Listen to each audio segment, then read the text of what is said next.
We're now on our third part of Seminar 5, the Soul Person Functioning and Agency.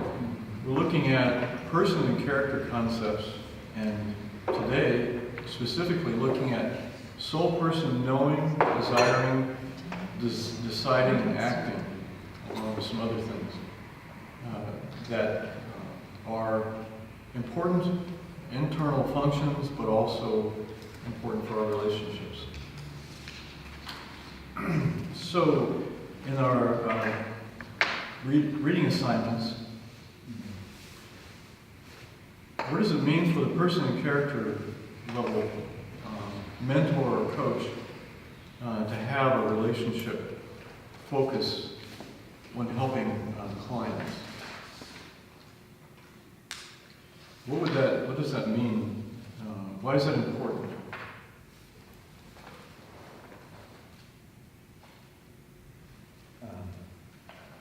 We mentioned this before, that things are learned and taught through relationship. It's transmitted. So if you don't have a relationship to someone in a positive way, they're never really going to want to listen to you as a coach, a life trained mentor, but at the same time, I guess, what can I say? We as human beings are made for relationship. We learn through relationship. It's a powerful way that we have impact on others. And I mentioned earlier about some research, kind of meta-analysis of research on therapeutic factors. This is like psychotherapeutic counseling. That the factors that really add up to people making changes in their lives, and they just divided these into different categories. This is in page 176 of the training and practice resources. The author Hubble, Barry Duncan, was also involved in that, writing a book, Heart and Soul of Change. And the variance, or the factors that had to do with, as I was saying, change in people, came in proportions. 40% of the factors of the variance that they analyzed were they were client kind of internal or just personal factors, maybe strengths or resources personally, plus extra therapeutic factors. That could be lots of things in their environment and other relationships. So 40% of their change was not even in the therapy itself. It was the client resources and abilities and extra therapeutic. 30% of the accounting for the variance of how people change. In other words, 30% of the factors that added up to change were the relationship. So here you have 40% that's not even about therapy. It's extra therapeutic in the person. 30% is just the relationship itself. And that's things like empathy and warmth, encouragement, things like that. Well, we already have 70% of the variance accounted for. And we haven't even looked at anything intervention-wise, right? So another 15% they found to be expectancy and placebo effects. The person comes in expecting they're going to get better, and then, it's kind of like offering a sugar pill to somebody who has a medical problem and they get better. That's a placebo effect. I mean, something about just getting something actually helps them change. Well, now we're up to 85%, and we still haven't gotten to the counseling techniques. Counseling techniques, specific therapies, only account for 15% of the variance. Only explain 15% of the factors that relate to change. So, of course, this is one meta-analysis, but I think it is important for us to realize that it is not inconsequential that we just relate with people. That is in itself very profound, that we spend the time with them, and especially, as we'll be looking at here, practice what are called core conditions or attitudes. There are actually, I might have said 4, there are actually 3 that we're looking at. And those 3 are congruence, positive regard, and empathy. So if these core conditions are not only is there a relationship, but if these core conditions are present in a relationship, then I think we can be assured that we're having an impact positively on the person. And as a part of that impact, who we are and where we are in terms of our own virtues are being communicated. So congruence means that the helper, or if we say life coach or character mentor, is congruent with the client. That means that they're being genuine and they're not putting on just a front or a facade, but the clients really are experiencing the person. They're experiencing the helper as they really are. There's a congruence with how the therapist, or in case of counseling or psychotherapy, in this case, how the mentor or coach is with a person is how they really are. It's genuine. Positive regard means that there's that deep, genuine caring, even if it's not approval of all the things that the client's doing. Their person is being cared for and accepted. Now, that being able to make that distinction between the value of the person and staying connected to the person versus what they're doing or their performance, which we may not always agree with. But the client experiences that we always are accepting of them as a person. I've had people tell me, I don't tell, this is an example, I don't tell, for instance, my close friends or parents these things going on with me because I don't know how they react. But I'm okay with telling you because I feel like I can tell you these things and you still accept them. And so these other folks don't even have an opportunity to begin helping. But by communicating positive regard, it gives us a place to begin helping because they feel comfortable and they're going to be acceptable. Any thoughts about either congruence or positive regard as we're talking about these? I see the positive regard as this unconditional love that we're supposed to imitate. And in a sense, it's kind of a tension because if I love somebody, sometimes I'm going to have to say things and do things that they're not going to like. Yeah. So I accept you as you are, and at the same time, I'm not going to let you get away with it. So. And here's some connections with our relationship with God as well. But the person will be able to hear you say those things that are tough things much better as the person knows you really care and love that person, no matter what. Isn't that also what we want from God? I mean, we want to be honest in our relationship with Him, but if we feel that His love for us is conditional, only as long as we're good, it's going to be much harder. But if we trust that there's nothing that can separate us from the love of God, in Christ Jesus, then that gives us freedom, doesn't it? To be honest. And there's no condemnation. Yeah, no condemnation. But the person has this conditional view of God.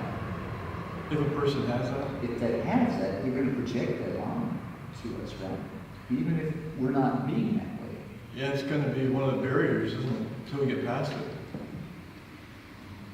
We can verbalize it, we can tell them, teach them about it.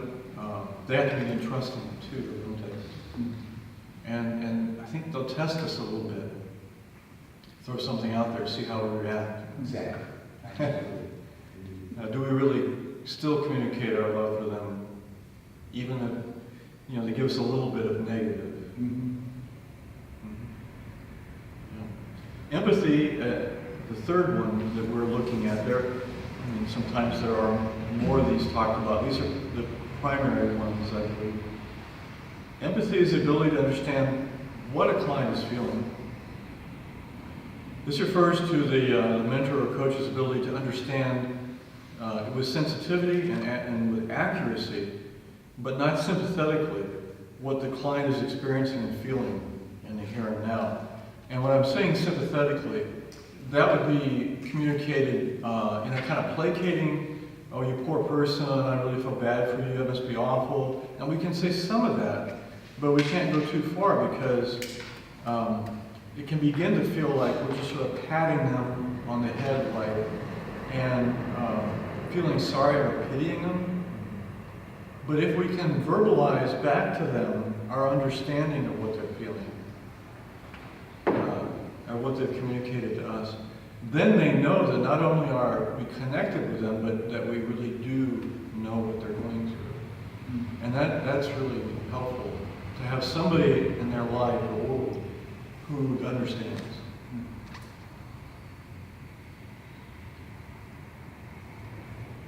Any thoughts about empathy? It's a biggie in terms of relationships, helping relationships. I think empathy, at least in my experience, along with the other two attitudes, both as when I've been a client or have been mentoring a client, that these things, specifically empathy, speak safety to either to me or to the client, because as we mentioned before, like there are people who could say, I have my best friend, but I can't tell him or her because there's not a certainty of safety there. Whereas in the presence or in the midst of a character mentor session, if these attitudes are given and empathy is shown and clearly communicated, I think that also communicates without saying there's safety here. Right, yeah. And so you can share how you're feeling and what you're going through without a backlash or without judgment, and I will not pat you on the head, which also can create feelings of not being safe, but the reverse of that. Yeah, I think so. It's creating that safe space for people. Yeah. Well, when someone just kind of tying this back to virtues, that ability is to love in that way is one of the character strengths that a coach or mentor is communicating to the client. In working with people, I might have mentioned this before, I'm wanting to help them to come out of a really strong sort of performance orientation to life, only feeling acceptable if they perform at a certain level. I will ask if they've had anybody in their life ever, especially growing up, who related to them unconditionally in terms of love. And I always hope that there's at least one person that they've had a real life with flesh on kind of experience of unconditional love, because then there's a place to work from, right? That they can begin moving ahead in terms of understanding their relationship with God, and maybe even trusting more other people who offer that to them. But they have to have some basis. But as we model that kind of unconditional love, it's not benign. And I don't mean that in a negative way, but what I mean is that by experiencing it, I think people take it in. And that can become a way of helping them indirectly to both grow in that themselves, and then maybe practice it with someone else, but perhaps even elevate the status of their self-concept. In other words, I see myself as a person who can be valued by someone else. I'm a valuable enough person that I don't just have to always be good. Does that make sense? It's like elevating, or indirectly, we're elevating the status of their concept of who they see themselves as. Oh, I am somebody who can be loved without just having to be perfect. And it starts young too. Maybe not so complex as self-concept and such, but just in thinking about Lucy, Yeah. my 2-year-old, who she's incredibly introverted, which is the complete opposite of me. And it's been a struggle for me to understand that for her. But watching her, like with Kiara, for example, of seeing Kiara a couple of times and maybe standing back, but then repeatedly seeing her and going, oh yeah, the last time I was with her, I experienced safety and fun and patience and, or the same with my 4-year-old. Yeah, I threw a tantrum when I was with Kiara, but she still is excited to see me. I know they don't think these things, maybe not consciously, but just watching them be more and more comfortable with people and going to them on repeat. Mm-hmm. It's, I think, the same in a character-mentor relationship of this practice, Mhm. this learned relationship of I came and I was a mess, but we made it through and I was safe and I was okay. And I know what that looks like now. I know how Yeah. that feels. Yeah, Maybe I can do that yeah, also. yeah, And someone else. exactly, yeah. Mhm. Great. Yeah. So in this mentoring coaching relationship, there are certain things that the client does or experiences, and there are certain things that the mentor and coach does. We're just looking at those 4 kinds of core conditions or attitudes. But in addition to that, some other things that happen in the relationship. Client experiences the quality of the character of the life coach. We're talking about in this sense specifically the unconditional love, but just in general, all the different virtues and level of growth and development of those virtues in the mentor or coach. The client is experiencing that quality of character. And the client learns about what virtues are needed, and this is that more deliberate, direct education for them.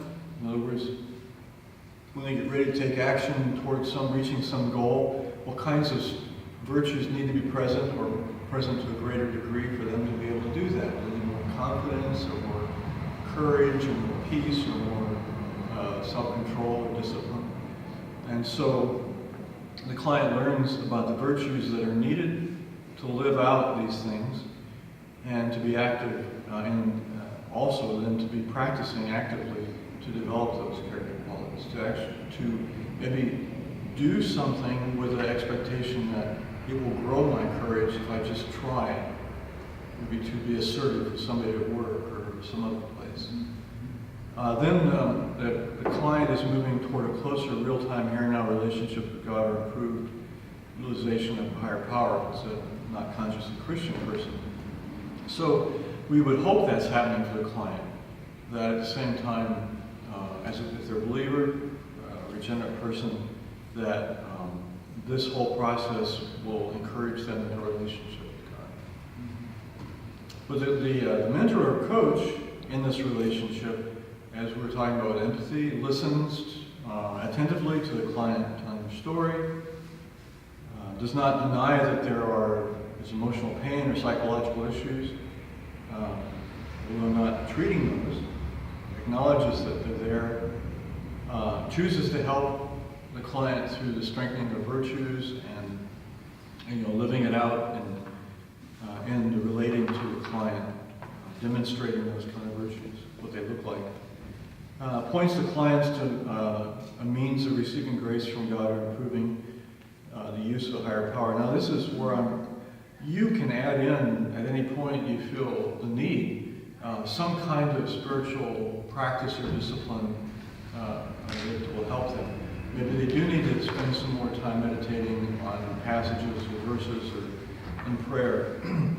Maybe they do need to be practicing something else like silence or fasting or some other particular discipline that you have identified with them that will help them to grow spiritually and to be in a better place to receive God's grace and feel closer to Him. A mentor or coach encourages clients, as I said, not only telling them about receiving, but again, actually practicing those virtues in real situations. Thoughts so far? Comments?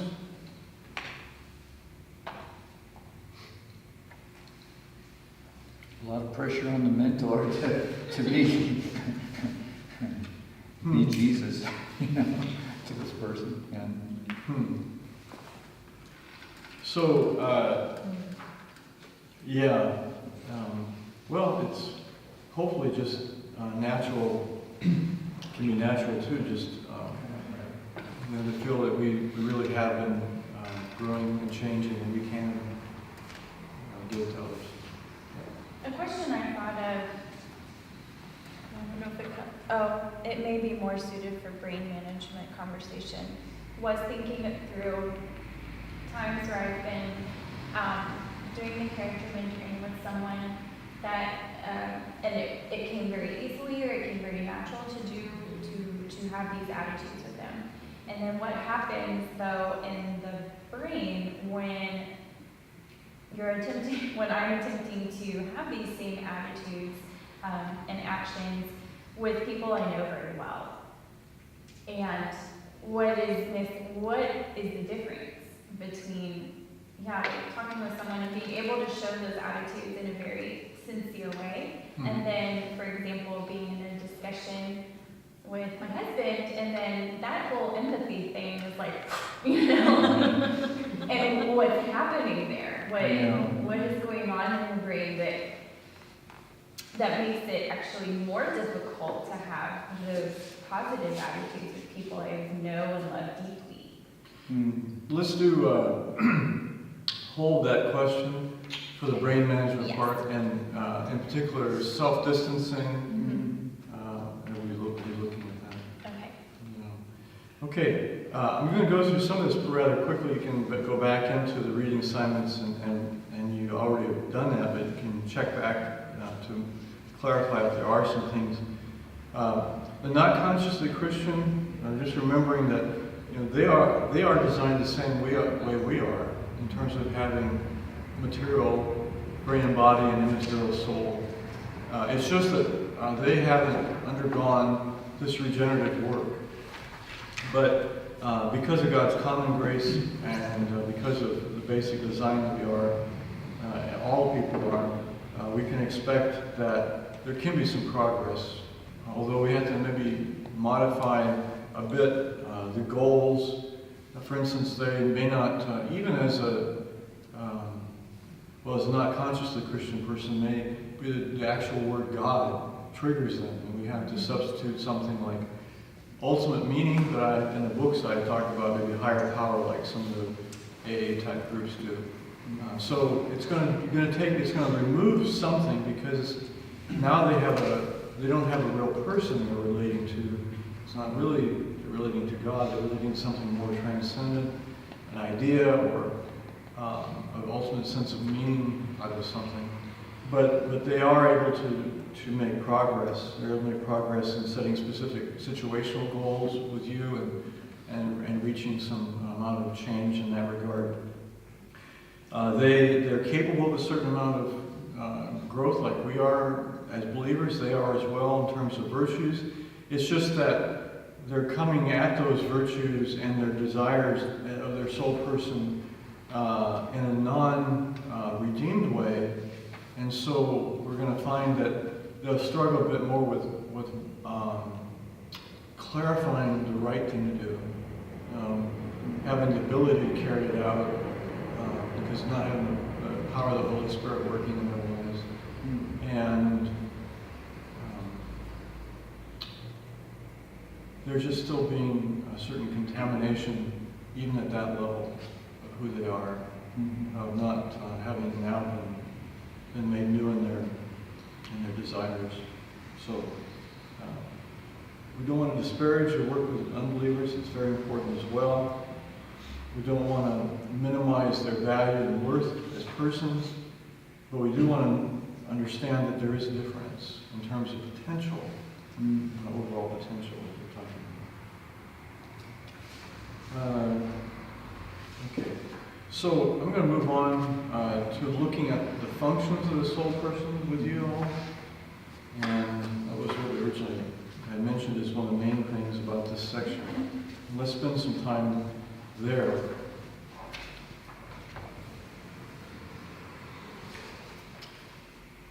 How would you briefly define the 4 functions of the soul person?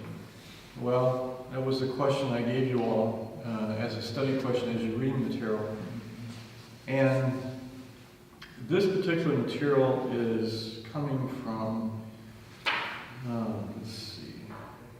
the Training and Practice Resources book. And the 4 that I mentioned are knowing, desiring, deciding, and acting. Now this was maybe a bit simplified, but these are soul functions, I believe. There was derivative kind of brain-related functionings, but these functions originate, I think, in our immaterial soul person. And because of that, we are able to have a certain amount of influence over our deciding and our desiring and acting impulses, so to speak, that occur from our brain-based kind of personality. In other words, we can check ourselves and actually decide to do something different than what our immediate kind of, what we'd say, knee-jerk response might be in situations. So what do you think about this idea that the soul person has actual kinds of functions? And in the endnotes, I quote another person, J.P. Moreland, who actually specifies even more detail of soul functions. But what do you think about the soul having these kinds of action, these kinds of functions and resources? I think it's reassuring because we can count on the soul's consistency and truth where we can't count on that from our brain.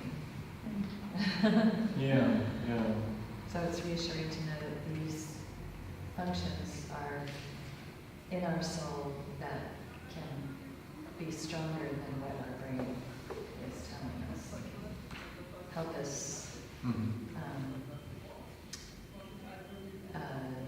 kind of relabel or stop the faulty functions that the brain is telling us and rely on. Yeah, so that's the connection with what you're talking about, and we'll get to in the next section, is that this is directly connected to the self-distancing function. I mean, that particular ability to do that is directly connected to the fact that the soul has actual functions that are a part of the soul person. The knowing that occurs in the brain is a storage of data kind of knowing, and there can be a retrieval of that. You've probably heard of cold recall versus associative learning, where if I'm given a test and it's got just something I have to write an essay or a response to something, I'm cold recalling a bunch of information. But if I have even multiple choice questions, that's more associative recall, because it's giving me a certain amount of stuff to associate my recollection of the answer, right? So, the brain does store data, and it can be retrieved, and it autonomously conducts certain things in our bodies. Thankfully, when we don't have to keep thinking about breathing, right, or keep our heart going consciously. So, Anson? some people talk about the different parts of the brain in terms of like the lizard brain, you know, which is like really low-level kinds of functions that are done. But that doesn't mean the same thing exactly as what we're talking about with the immaterial intellect of the soul person. That originating of knowing is at a much deeper level than just the factual storage and retrieval. Mm-hmm. But there's another philosopher, Mortimer Adler, who wrote about the intellect as being immaterial, and he's talking about something beyond the stored kind of data that our souls are capable of doing. Mm-hmm. Desiring of the soul is not the same thing as desiring the brain and body. In the brain and body, we have learning, and there are essential kinds of needs, but the desiring of the soul is going to be more consistent with the character therein. And so we would talk about what's the soul person's deepest desires, and in the regenerate person, we would say, well, if they push through the different kinds of learning and sensual or impulsive responses of the brain and try to be able to reach back into their deepest desires, they'll be consistent with godliness, because they already got that deeper level.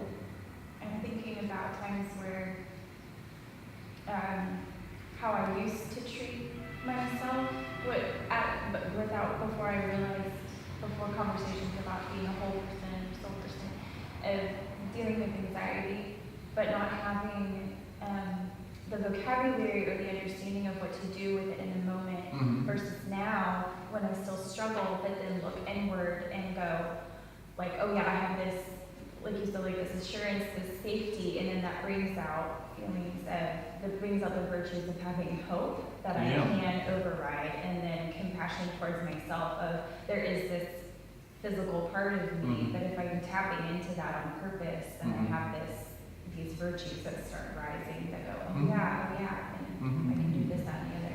And you're not fooled by what's going on in your brain Yeah. into believing that things that aren't really even true, or they're not unchangeable things. You can have, I think what you're saying, you can have ability to influence those and not just follow them. Yeah. Yeah, maybe again, I mean, you can see how this is very much connected to brain management. And have I talked about the comparison with brain management relaxation training? Maybe with some of you. I have. Well, I might mention it again later when we get back to brain management. We have to, as you have done, we all have to realize and come to learn that those functions, distinct functions, are part of who we are. Some people do that kind of more naturally, self-distance, and realize that, but many folks, they have to be taught. Yeah, this is how you were designed. You have this capability. You have these two distinct areas. They have to come to understand it exists inside of them. But to me, this is super, super powerful, these soul functions. Because if you understand what's going on, like what Holly was saying, you understand if I'm, thinking badly about myself in some way and beating myself up, knowing that, okay, this isn't healthy, this isn't helping you, and that I don't have to accept that. That there's something in my soul that can speak truth and strengthen me. And that, I just think that's like super, super powerful. If people can grasp that, and cling to that, and have that hope and assurance that it's really life-changing. Yeah, and then keep it, remind themselves of it, practicing and redoing it every day, and rehearsing that and seeing the positive benefit of living that way. And again, this way of knowing, desiring, deciding, the ability this ability is connected again to brain management. It's the possibility of making choices because of that distinction between the soul person and the brain and body, and that this immaterial soul person is able to do the experiencing and observing of what's taking place, in the brain and body, and make choices. Decide between alternatives, the same thing you're talking about, that allows the whole person to act contrary to what maybe those initial reactions in the brain and body were. And this is one of the evidences, too, that there's something more going on than just the brain functions, is that there are decisions and choices that can be made that are contrary to what maybe immediately gets triggered in a situation. The person doesn't just act out of instinct in the brain, something without thought or consideration, but actually can choose to do, even though feeling that impulse, can choose to do something quite different. And this probably goes to brain management too, but Ursula was telling me about a book where it talks about this, and it actually says that your brain changes that there are changes going on inside your brain, like real physical changes, that when you practice this. Yeah, I've got a copy of the book, and I just would encourage, I think it touches on some things that are true, and then it goes way off in a sort of weird direction. Okay, so, Yeah, I was just wondering. yeah, so and that's what we have to be careful. That's why one of the reasons we're doing this training is discernment. There's stuff that is more supportable, evidence-wise and research-wise, and there are some things that just kind of go around the bend a bit too much, and so we can benefit to a limited degree from it, but we don't have to just swallow it whole. So that book has interesting things in it, but then you'll find that, whoa, I don't know about that. And you can always Google criticisms of like popular authors and what they've written, and you can always find some kind of critiques or reviews. But one of the reasons I do quote a lot of resources and research and different things is that I want to stay as close as I can to that which has been shown to be effective. And also what is consistent biblically as best we can know. And also that some things because of the linguistic equipment again, we are limited in terms of, from the Bible authors, we have to make some, assumptions about things, but realize that we do that, try to do it very carefully so we don't go too far in our speculation. The last thing is acting, and I'm just talking here about the soul person, although having to act through the brain and body, if we just think even about will, that's a kind of action already, precondition and necessity is to have the will to do something. So the will is moving in toward actually doing something. So those are the four that we're looking at here. We'll come back after our break, and we'll be looking at, as we've made reference to, brain management and resilience kinds of things. All right? Good.